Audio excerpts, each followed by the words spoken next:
पूरे भारत में पेट्रोल और डीजल की बढ़ती कीमतों को देखते हुए केंद्रीय मंत्री मुख्तार अब्बास नकवी ने क्या कहा, सुनते हैं इस एक छोटी सी बाइट में। सर, इलेक्शंस खत्म हो गए हैं। विरोधियों ने कहना शुरू कर दिया कि इलेक्शन तक ही महंगाई रुकी हुई थी।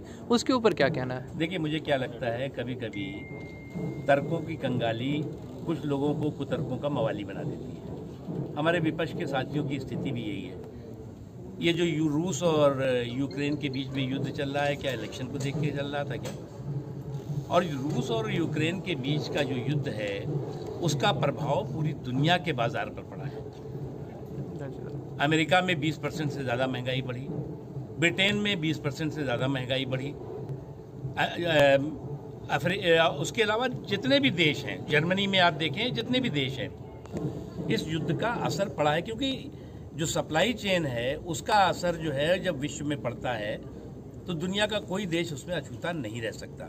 और भारत पे भी प्रभाव पड़ा है। लेकिन अगर आप जो हमने 20% बताया, अगर आप देखें तो भारत में जो है वो 1% से भी कम महंगाई का असर पड़ा है। लेकिन हम चाहते हैं वो भी नहीं पड़ना चाहिए।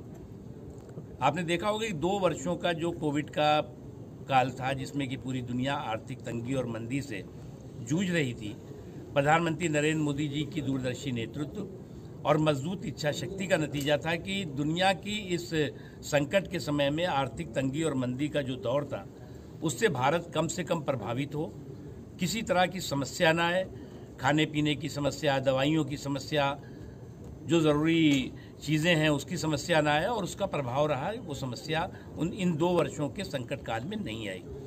जल्दी हम इस संकट से भी बाहर निकलेंगे।